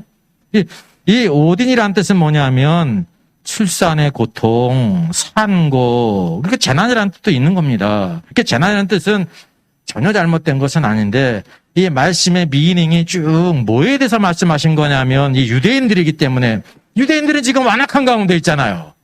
그죠? 이 모든 재앙들이 내리는 게 무엇과 같으냐면 마치 산모가 애를 낳을 때 산고의 고통을 하는 것과 같다라는 것을 표현해주고 있는 겁니다. 그래서 성경을 보니까 어떻게 되냐면 우리말 성경이든지 표준 세번역은 뭐라고 번역했냐면 진통의 고통 그랬습니다. 예?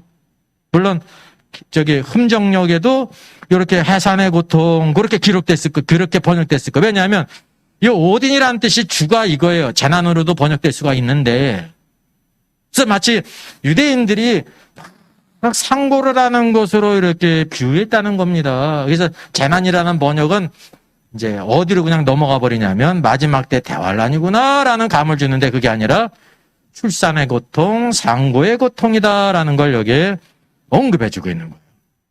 자, 그럼 이어서 누가복음 21장을 한번 보겠습니다. 누가복음에도 이 말씀이 있잖아요.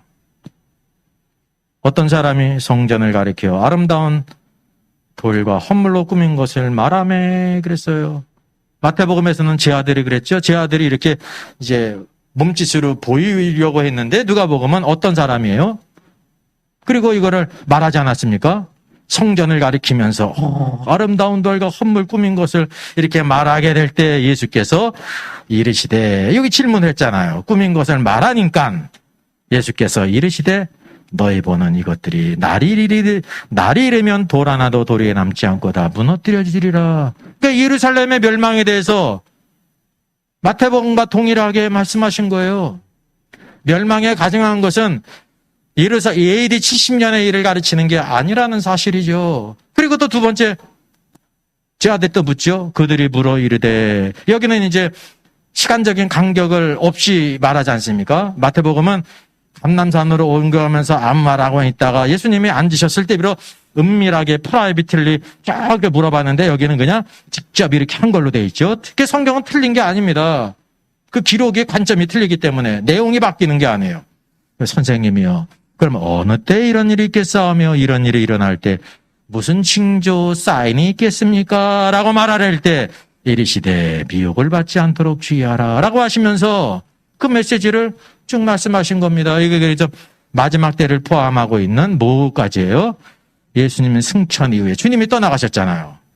주님이 승천하신 후에 이 땅에 무슨 일이 있었어요?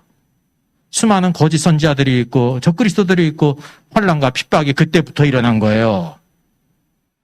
이 두 가지의 질문과 두 가지 대답으로 이루어졌다는 사실입니다. 그래서 이것을 통해서 돌 위에 돌 하나도 남지 않고 무너뜨려지는 것이 바로 예루살렘의 멸망에 대한 것이지 멸망에 가증한 것이 예루살렘의 멸망 AD 70년에 있었던 그 일이 아니라는 것을 알게 되는 것이죠. 자, 그러면 본론으로 들어가 보겠습니다. 여기 이제 누가복음도 승천 후에 이 모든 일에 내 이름으로 말미암아 너에게 손을 대어 박해하며 임금들과 직권들 앞에 끌어가며 사도행전을 보게 되면 직권자들 앞에 끌어가지 않습니까? 사도 바울도 그렇고. 주님이 승천하신 이후부터 쭉 다 말하고 있는 거예요. 그 마지막으로 너희 인내로 너희 영혼을 얻으리라. 이게 이 말씀 우리가 제일 많이 오해를 하죠. 마태복음에는 뭐라고 그랬습니까? 끝까지 견디는 자는 혼의 구원을 얻으리라 그랬잖아요. 이거를 어디에 적용을 해요? 대부분 또 교회에 적용되지 않습니까? 우리가 끝까지 견디고 참아야 구원받는다 그러면 그 구원받는다는 거는 구원을 못 받은 거잖아요. 아니에요. 이건 누구에 대한 거냐면 유대인에 관한 겁니다. 유대인. 너희 인내로 너희 영혼을 얻으리라 그랬습니다. 영혼은 여기 혼을 가리키죠. 그래서 예수 믿고 구원받는 것이 아니라는 사실을 우리가 알게 되죠. 그럼 이게 제일 중요한 문제, 성경을 한번 조명해 보겠습니다. 선지자 다니엘이 말한 바 멸망에 가증한 것이 거룩한 곳에 선 것을 볼 때가 언제인가? 그래서 예수님께서 말씀할 제자들의 질문도 그러고 주에 임하실 때 파루시아, 그리고 세상 끝에는 어떤 징조, 사인이 있습니까? 라는 것에 대한 응답이에요. 그러니까 시점이 여기는 어디로 가는 거예요? 이때 비로소 마지막으로 가는 거죠. 예루살렘 멸망은 이미 2절에 있었어요. 2절에 누가복음도 그렇고 마태복음도 그렇고. 근데 이거를 완전히 바꿔놨기 때문에 잘못된 관점으로 성경을 쭉 보니까 첫 번째 단추를 잘못 껴놓으니까 두 번째 단추 아무리 열심히 잘 껴도 다 차야도 모든 것이 맞는 게 하나도 없게 되는 거예요. 근데 더 심각한 건 뭐냐면 틀린지를 몰라. 틀린지를 모르는 거야. 그러나 선지자 다니엘은 누구에 대한 예언이냐면 유대인들에 대한 예언입니다. 그 민족에 대해서 예언한 거, 다니엘은. 그래서 멸망에 가증한 것은 우상이죠. 그러니까 이승구 교수는 무천년설은 왜 AD 70년에 있었던 일을 멸망에 가증한 것을 뭐라고 그러냐면, 로마 군인은 반드시 로마의 깃발 있지 않습니까? 독수리 문양을 한 그 깃발이 있잖아요. 그 봉도 있고, 그게 이제 예루살렘으로 들어갔으니까 멸망에 가증한 것이다. 라고는 아닙니다. 멸망에 가증한 것이 반드시 어디에 쓰는 거냐면 거룩한 곳 성전에 쓴다는 거죠. 그런 깃발을 가리키는 게 아니에요. 우상을 가리키는 거지. 그래서 이게 성전이 그때 지어질 것을 보여주고 있습니다. 이미 두 번째 성전은 언제 회파당해서요? AD 70년에 예수님이 말씀하신 이후 40년 후에 성취가 됐잖아요. 이미 지금 이런 성전이 없어요.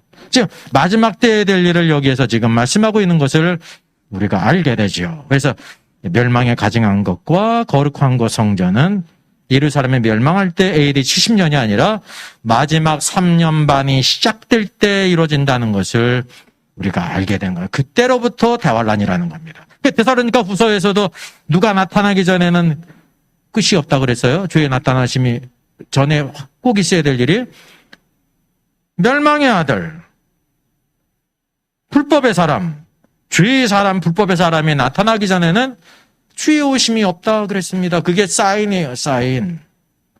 중요한 사인이라는 거죠. 자, 여기 있는 모든 말씀들이 다 유대에 있는 자들, 지붕에 있는 자들, 집 안에 들어가지 마라. 밭에 있는 자들, 겉옷을 가지러 마지 말아라. 그날에 아이 벤 자들과 젖먹인 자들에게 화가 있다 그래서 유대에 있는 자들, 장차, 앞으로. 그래서 창세로부터 이런 환란이 없거든요. 그래서 문자적으로 진짜 젖먹이는 자, 아이 벤 자들이에요. 왜냐하면 그 환란이 있는데 이게 사랑스러운 아이가 얼마나 큰 짐이 되겠습니까? 아이에게 먹일 것이 얼마나 공공하겠어요. 또 심지어 너희가 도망하는 일이 겨울에나 안식일이 되지 않도록 기도하라. 겨울은 겨울이고 안식일은 안식일. 왜 누구에 대한 말씀이냐면 유대인에 관한 말씀은 비유가 아니에요. 그대로. 왜냐하면 일반적으로 그래도 어려울 때 여름은 그래도 아무 데서나 자도 되잖아요. 여름은 먹을 것도 막 채취할 수가 있고 겨울은 어때요? 그냥 얼어 죽는 거예요. 그래서 겨울을 언급했고 특별히 안식일을 언급한 까닭이 바로 무엇이에요?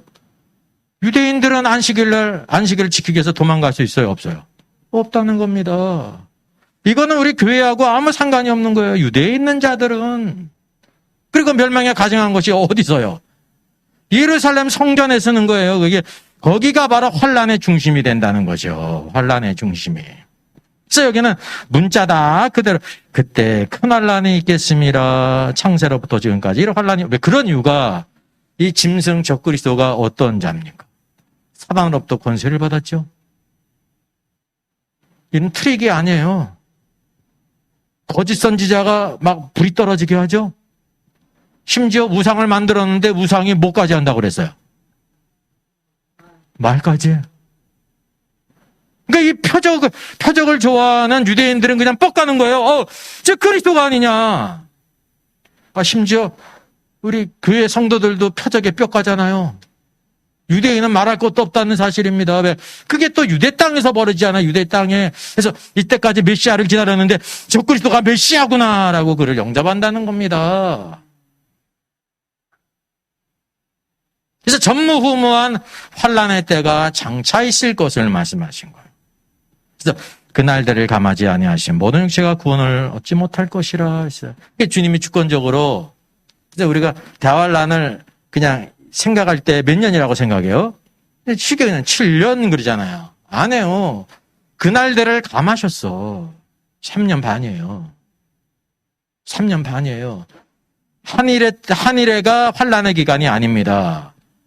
한일의 전반부는 이 적그리스도와 짐승과 이 유대인들이 죄악을 맺음으로 인해 가지고 성전을 건축하는 기간이죠. 그러니까 그때는 환란이 없어요. 정체를 안 드러나죠. 왜냐하면 성전을 잘 져야 되거든요. 다 지은 다음에 정체를 드러나면서 그 성전을 차지하고 유대인은 핍박하지 않습니까? 그래서 환란의 기간은 7년이 아니라 3년 반이라 여기 주님이 여기서 말씀하셨잖아요. 그날들을 감하지 아니하면 3년 반이 어떤 거예요? 가망기간이에요. 가망기간. 그리고 그러나 택하신 자들을 위하여 그날들을 감하시리라. 이 택하신 자가 누굴까요? 우리 교회가 성도가 택하심을 입었기 때문에 여기에 나오는 택하심을 거를 교회라고 생각하는 거예요. 아이 멍청해.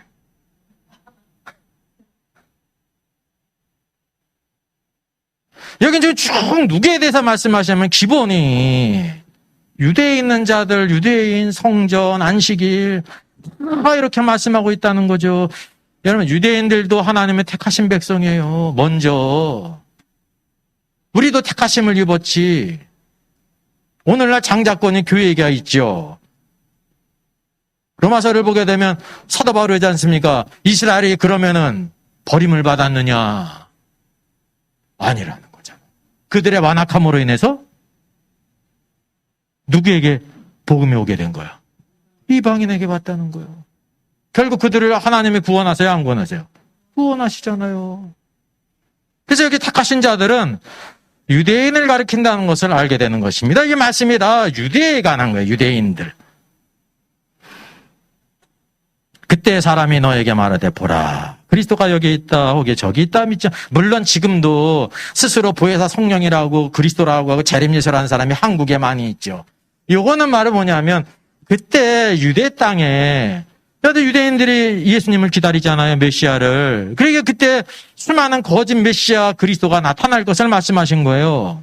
요 말씀은 우리도 있지만 수많은 미국에도 있고 거짓 선지자가 있잖아요.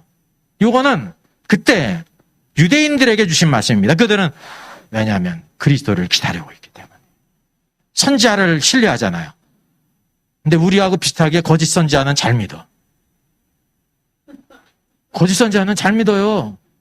진짜 선지자는 안 믿어요. 예레미야 믿었어요? 안 믿었어요? 안 믿어요. 참 희한해. 근데 왜냐하면 거짓 선지자는 듣고 싶은 거를 이렇게 얘기하는 거냐. 듣고 싶은 거를. 우리의 코드에 맞는 듣고 싶은 거를. 그러니까 수요와 공급의 법칙에 의해서 딱 코드가 맞아. 근데 하나님 말씀은 인간이 부패했기 때문에 코드가 안 맺어요. 저건 더디 가는 것 같고 그냥 맨날 한 걸음 한 걸음 가야 돼. 이제 거짓 선지자 말을 들으면 한 걸음이 아니라 한 번에 하늘로 올라가는 거거든요.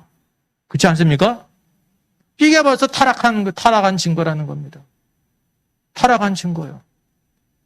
마음의 자세가 틀려요. 그게 제일 중요한 게 그래서 무엇이냐면요. 주님이 성경에서 어떤 분이라고 말합니까? 주님을 거룩하고 진실하신 분.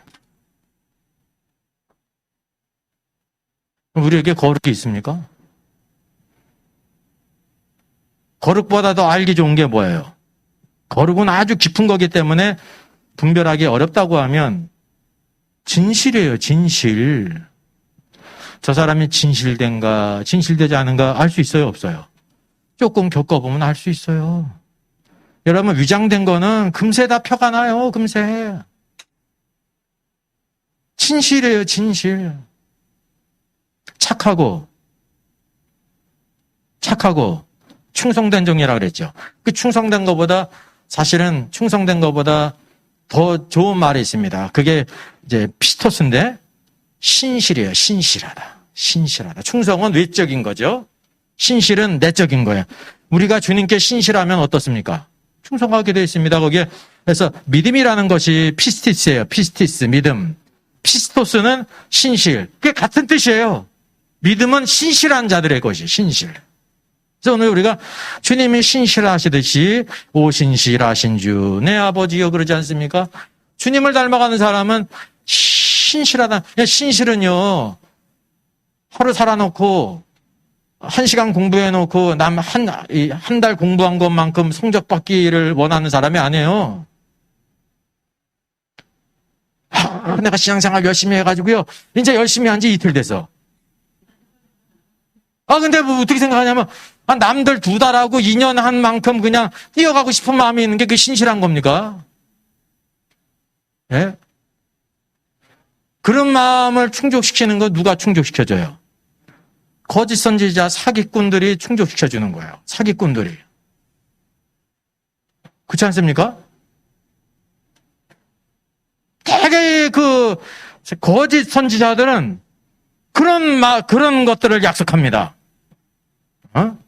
그래서 조금만 해도 남들 그냥 1년 신앙생활 열심히 신한 거, 나 그냥 조금만 그냥 나만 따르면은 그거를 다 상쇄할 만큼 다 준다는 거예요. 네? 세상에도 그렇지 않아요. 사기꾼들. 그 사기꾼 만나면 뭐가 떨어진지 아세요? 사기가 떨어져. 그래서 한번 사기꾼 만나면 완전히 콱 까부러져가지고, 아유, 내가 주님을 이렇게 열심히 섬기려 했는데 이런 사기꾼 만나가지고 쫄딱 망하잖아요. 타격을 입었잖아요. 지가 잘못해놓고. 그럴 땐 또, 하나님이 살아계시면 내가 이를 만납니까? 또 이래. 비치고 환장하는 거예요.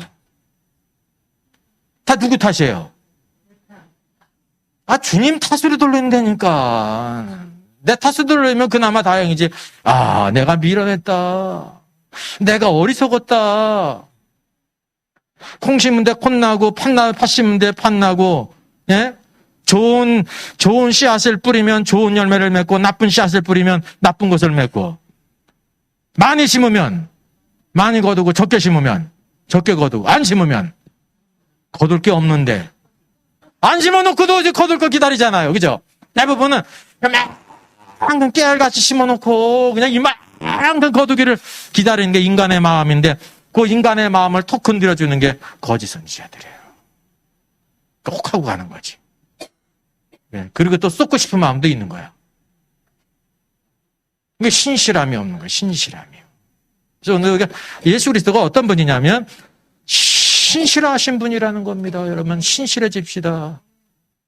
생각이 나네요. 그 가수, 제 가수 노래는 듣는 사람은 아닌데, 현숙 씨 있습니까? 생각이 나요. 제목이 뭐냐면 노래가 진실해집시다. 그 가사가 떠올라요. 진실해집시다. 제목인지도 모르더니 모르겠어요. 그냥 진실해집시다.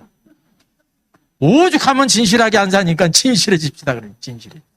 세상에서도 진실한 사람 만나기가 어렵습니다. 예? 현숙 씨가 성경 말씀 보고 예수님이 진실한 분이니까 진실하겠습니까? 그런 거 아니잖아요. 인생 살아보니까 물론 그거 가사 쓴 사람이 있고 작곡자가 있지만 그 사람이 부른다는 거는 자기 코드에 맞으니까 진실해지자고 노래 부르는 거잖아요. 그 진실함은 중요한 거예요. 우리가 주님 앞에 신실하냐, 진실하냐. 사람에 대해서도 진실하냐. 예? 진실한 사람을 주님이 좋아하세요. 겨울은 일반적인 고난이고 안식일은 유대인에 관한 것이죠. 이거를 교회에 적용하면 안 되는 거예요. 택하신 자들. 예? 이게 교회에 대한 것이 아닙니다. 그래서 거짓 그리스도와 거짓 선지자들, 이게 뭐냐면 우리들도 그들을 이런 자들에게 혹하지만은 이거는 어디에 관한, 유대인들에 관해서 유대에 있는 자들에 대해서 대환란 때에 있을, 특별히 우리보다 더 급의 유대인들은 표적을 구하잖아요. 헬라인은 지혜를 구하고요. 근데 주님께서 오늘도 우리 교회는 무엇이 본질이라고 말씀하고 있어요? 믿음이에요, 믿음. 교회에는 표적을 행하신 적이 없어요. 주님이 이 땅에 사역하셨을 때 행하신 모든 일들이 표적이잖아요. 안진병이가 일어나고 벙어리가 말을 하고, 예? 소경이 눈을 뜨고, 이게 표적이잖아요. 표적은 누구에 대한 거예요? 유대인에 대한 거예요. 예, 그들은 약속의 백성이기 때문에 그걸 통해서 아, 이분이 메시아구나라는 걸 아는 겁니다. 근데 교회에 대해서 그런 적이 있어요, 없어요? 없어요. 백부장이 이방인입니까, 유대인입니까? 이방인이잖아요. 백부장의 믿음이 표적을 받기 때문이에요? 아니에요. 아, 주님이 내 종을 고칠 수 있습니다 보는데 생각해보니까 자기도 남의 수하에 있고 오라면 가면 가는 건데 하나님의 아들이 오실 필요가 뭐가 있느냐? 말씀만 하소서 해서 되게 큰 믿음이라고 하지 않았습니까? 여러분, 교회는 표적을 보고 믿은 사람이 아니에요. 말씀을 믿고 믿은 사람이에요. 루디아가 표적을 보고 믿었어요? 아니잖아요. 말씀을 듣고. 고넬료가 표적을 봤어요? 아무것도 안 봤어요. 이게 교회의 믿음이에요, 교회의 믿음이. 근데 오늘날 교회가 뭐를 따라다녀요? 표적을, 기사를 막 그냥, 간증을 그냥 엉터리 간증에 전옥이 돼가지고 그냥 환장하잖아요. 예? 그 주님이 보실 때 얼마나 악한 일입니까, 그것이. 믿음의 길이 아닙니다, 그것이. 예? 남편 200명 있는 창녀나 똑같은 거예요, 그게. 내 남편을 불러오라 그랬잖아요. 그 사마리아 여인이 뭐라고 대답합니까? 남편이 없나이다. 그래, 주님이 딱 뭐라고 말씀했어요? 그래, 내가 남편이 5이 있는데 하신 거야. 근데 이 여인은 왜 남편 없다고 그랬습니까? 원래 남편이 아니니까. 그래, 내 말이 맞다. 그러니까 누구를 만나니까 확 바뀌어요. 참 남편이신 예수 그리스도를 만나니까 뭐라 그러지도 않았는데 물동이를 버려두고 마을로 가가지고 내가 메시아를 만났다. 이 여인은 남의 눈을 피하는 사람이에요. 사마리아 사람은 유대인들에게 개취급을 받는데 이 여인은 또 사마리아 사람에게 개취급을 받는 사람이에요. 윤리적으로 타락한 여자이기 때문에. 메시아를 만나니까 그가 가서 메시아를 만났다. 예수님이 어떤 분이냐면 생수를 주시는 분이시고 우리의 참남편이라는, 그분을 만나면 그냥 삶이 바뀌는 거예요. 자연스럽게. 그래서 그분을 우리가 섬겨야 된다는 거죠.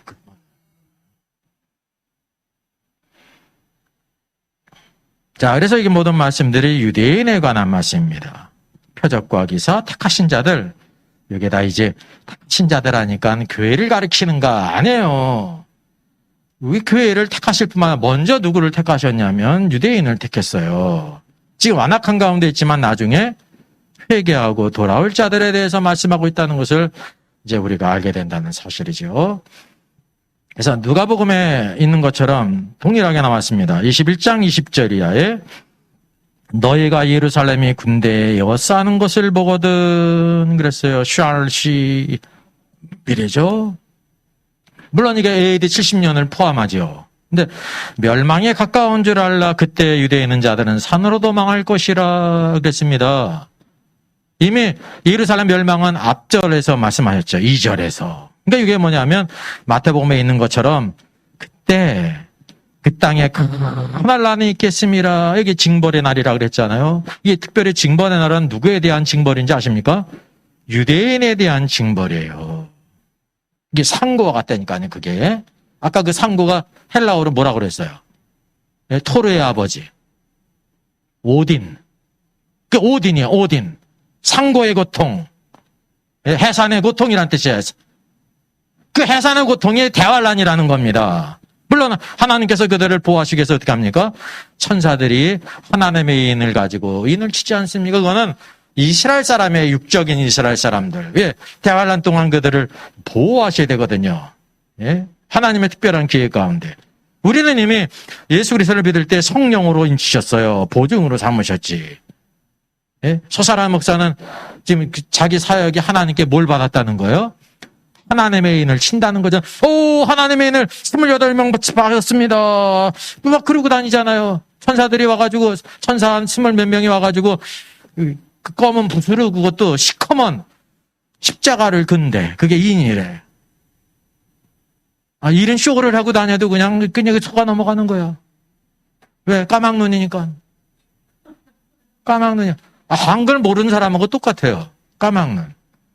옛날에는 까막눈이 많았잖아요. 학교를 못 나왔잖아요. 6.25 전쟁이 일어났지. 일제 36년이 있었지. 까막눈이 많이 있었잖아요. 편지를 누구한테 부탁했잖아요. 군인들도. 못 배웠으니까. 그러니까 뭐를 써도 그냥 모르는 거야. 마치 그런 것처럼 까막눈이야, 까막눈. 까막눈, 괜찮은 까막눈은 있습니다. 까마귀는. 까마귀는 까막눈이어야지. 근데 사람인데 까막눈이니까 이게 문제라는 거죠. 여러분, 이게 얼마나 심각한 것인지를 깨달을 필요가 있어요. 그래서 이 하늘링이 백성에게 진노가 임하겠다. 예루살렘은 이방인의 때가 차기까지 이방인들에게 팔필이라. 이 말씀이 어디에 있습니까? 계시록에 있잖아요. 계시록 13장에. 예? 두 증인의 말씀에도 이 바깥 성전을 이방인에게 주었다고 말씀하고 있고 3년 반 주었다고 말씀하고 있지 않습니까? 그러니까 이 말씀은 마태복음에서도 그렇고 누가복음에서도 이럴 뿐만 아니라 AD 70년 예루살렘의 멸망을 가리키는 것이 아니라 이건 마지막 대환란 3년 반, 한때, 두때, 반때, 세때 반, 3년 반, 42달, 1260일 그때를 가르친다는 것을 괜히 구분되는 겁니다.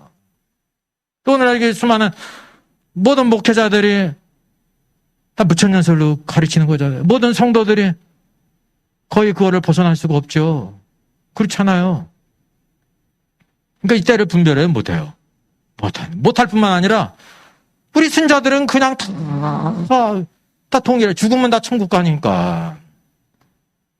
그러니까 이게 소극적인 것이 된 거예요. 천국은 어떻게 쉽게 가냐면 죽으면서 가는 거예요.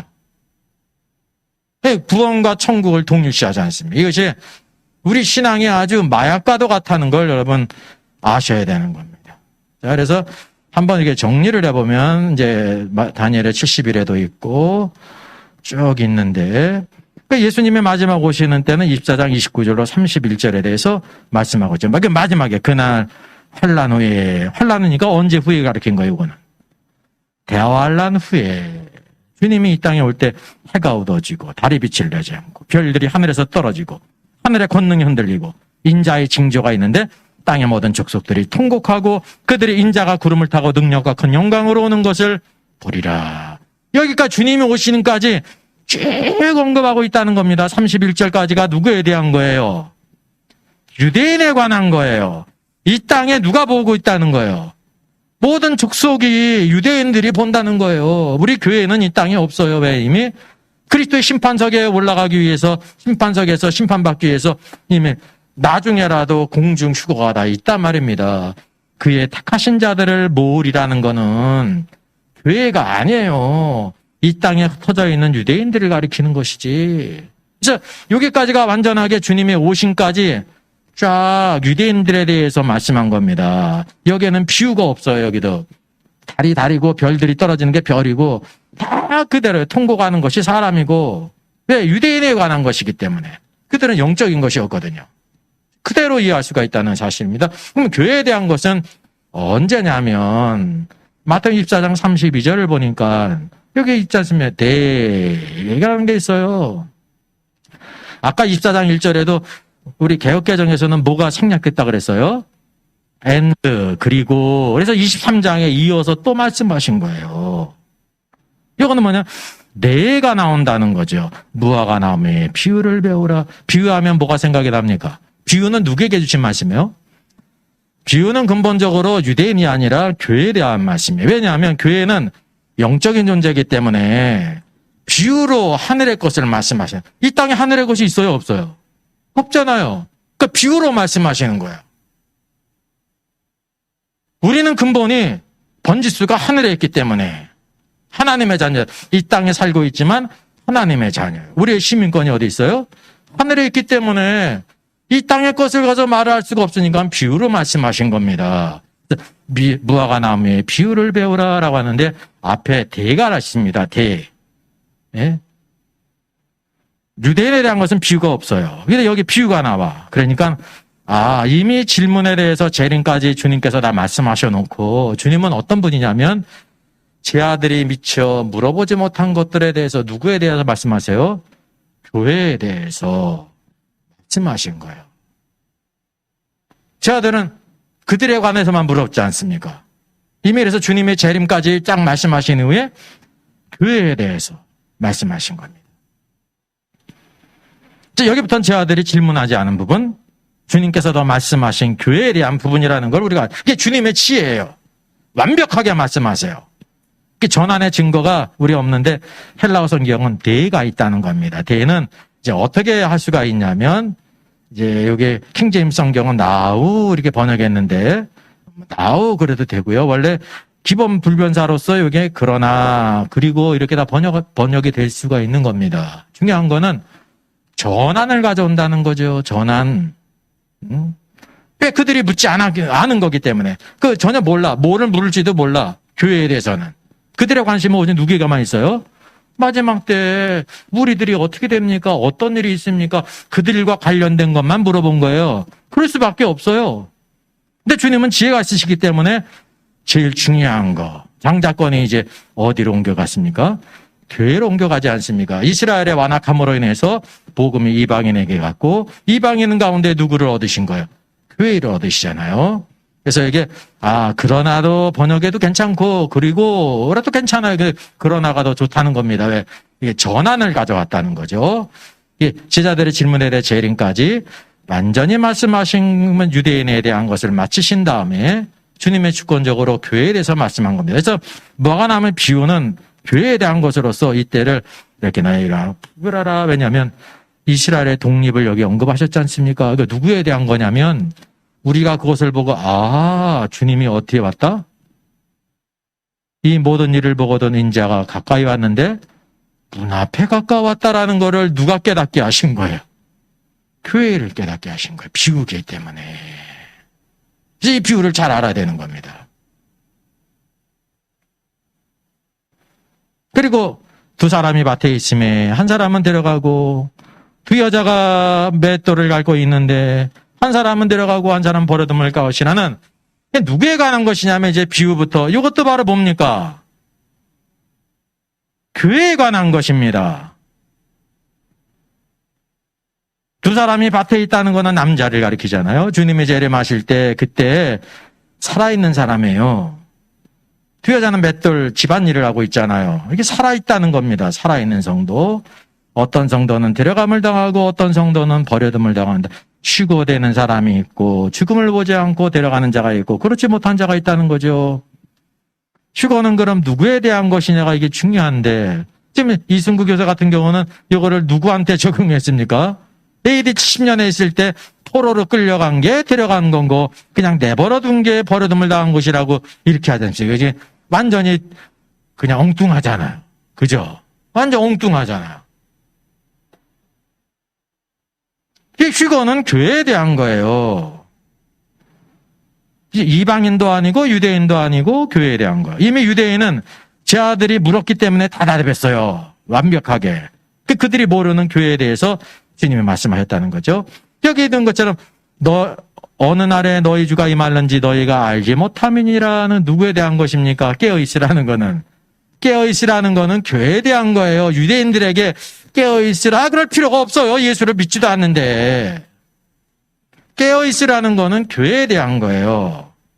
예? 그래서 이게 교회에 대한 것이라는 것을 우리가 알게 되는 것입니다. 그리고 25장에도 또 나와 있지 않습니까? 열처녀 비유가 있잖아요. 이게 비유야. 비유는 누구에 대한 거예요? 교회에 대한 겁니다. 그때 교회에 대한 것이 이제 계속된다는 걸 말씀하고 있죠. 비유는 천국 비유예요. 천국 비유. 이게 이제 비밀이기 때문에 열처녀가 유대인이라면 신랑이신 제렘의 주님을 기다리는 유대인이라는 뜻이 되지 않습니까? 유대인들은 예수님을 믿지도 않는데, 그리고 또 미련한 처녀를 불신자고 지혜로운 처녀는 신자라는 구도로 묻혀놓은 보지 않습니까? 이게 나쁜 건 무조건 불신자고 좋은 건 신자고. 그랬으면 좋겠는데요. 근데 그게 아닐 때 문제라는 겁니다. 무조건 좋다고 꾸겨놓는다고 되는 게 아니라니까요. 그래서 이게 교회 가운데는 항상 천국은 이렇게 지혜 있는 자가 있고 미련한 자가 있고 착하고 충성된 자가 있고 악하고 게으른 종이 두 종류가 있다는 걸 보여주고 있는 겁니다. 이 양심이 증거하는 거지, 양심이.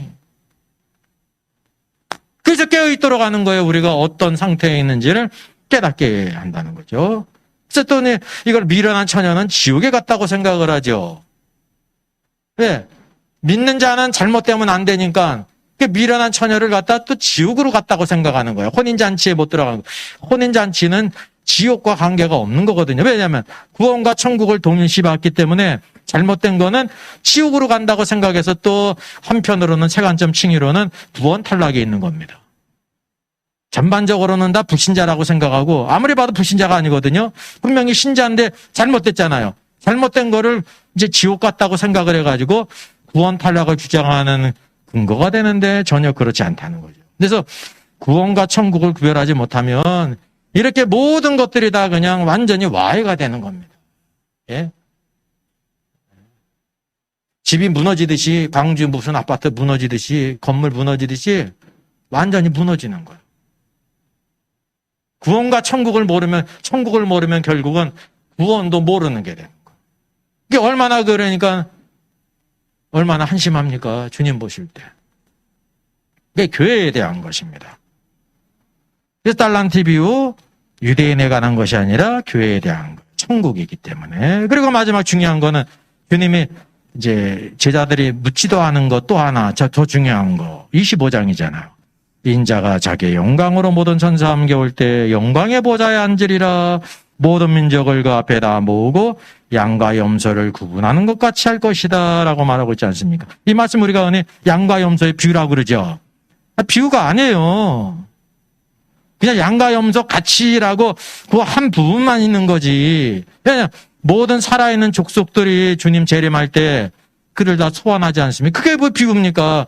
근데 주님이 그들을 구분하는 게 다 똑같이 보여도 양과 염소를 구분하는 것처럼 이렇게 구분할 것이다라는 거죠. 이게 비유가 아니에요. 왜?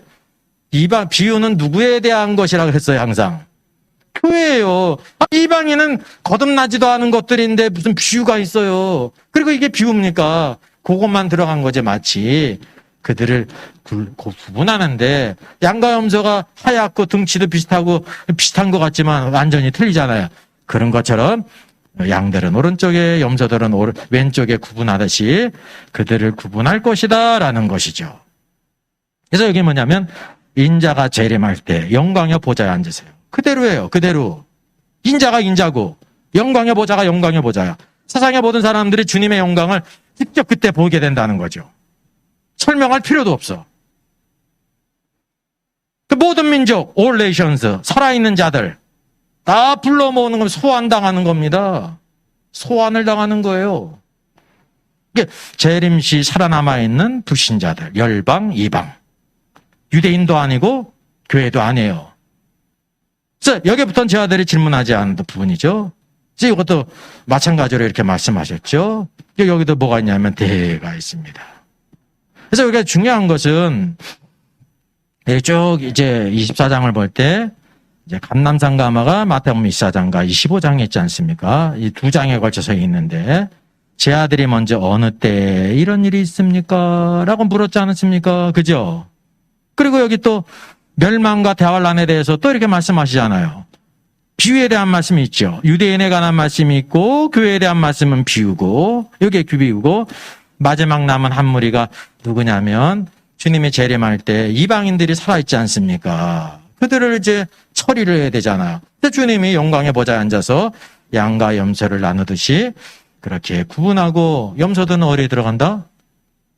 마귀와 그 천사들을 예비한 영원한 불못에 집어넣어요. 그들은 지옥도 안 가고 직접 심판하시는 거예요. 살아있기 때문에. 그리고 적그리스도와 누가 있어요? 거전자가 있죠. 어디에 들어가요? 풀못에 들어가죠. 지금 있으니까 그때 마귀는 어떻게 돼요? 무저갱에 들어가는 거죠. 그 천년이 지난 후에 무저갱에서 잠깐 놓이죠. 국가마공을 미혹하죠. 다 심판을 받죠. 그리고 마귀가 언제 그때 어디 들어가는 거예요? 불못에 들어가는 거예요. 불못. 불못에 누가 있다 그래요? 적그리스도와 거짓 선자가 이미 던져졌단 말이죠. 왜? 주님이 이 땅에 재림할 때 그들은 이 땅에서 모든 자들을 미혹한 자들 아닙니까? 그래서 모든 심판이 다 끝나는 겁니다. 백보자 심판이 그때 있고. 백보자 심판은 이제 누가 심판을 아직 안 받았어요? 죽은 모든 불신자는 어디에 있어요? 지옥에 있잖아요. 헬, 음부에. 그들을 다시 심판의 부활로 불러내가지고 백보자 심판에 심판한 다음에 어디에 집어넣습니까? 풀못에 던져지는 겁니다. 그 다음에는 뭐가 필요가 없어요? 사망과 음부도 필요가 없죠. 그 사망과 음부도 어디에 던져져요? 풀못에 던지우더라 라고 성경이 말씀하고 있는 겁니다. 그래서 고린도전서 15장에는 마지막에 멸망받을 원수는 누구다? 사망이다. 마지막으로 사망이 불못에 들어가잖아요. 그래서 하나님의 모든 심판이 그걸로 완결이 된다는 걸 우리에게 보여주고 있는 겁니다. 그래서 마태복음 24장은 한편으로 이게 한 장, 두 장에 불과하지만 중요한 부분을 담당하고 있는 겁니다. 그래서 이거를 완전히 포커스를 잘못 맞춰서 이게 마지막 때에 있을 대환란을 가리키는데 이게 AD 70년에 있었던 예루살렘 멸망이라고 이렇게 해버리면요. 모든 거를 완전히 다 그냥 없어지는 것이 된다는 사실이죠. 그래서 우리가 성경 말씀을 잘 분별해서 그런데 이때를 잘 분별하게 될 때 어떻게 할 수 있냐면 정신을 차리고 깨울 수가 있어요. 그게 바로 오늘도 교회에 주시는 하나님의 축복이라는 사실입니다. 그래서 주의 말씀을 잘 분별해서 이 마지막 때를 분별해서 정신을 차리고 진실되게 거룩하게 마음과 뜻과 정성을 다해서 주님을 섬기는 저 여러분 되기를 주의 이름으로 축원하겠습니다. 아멘.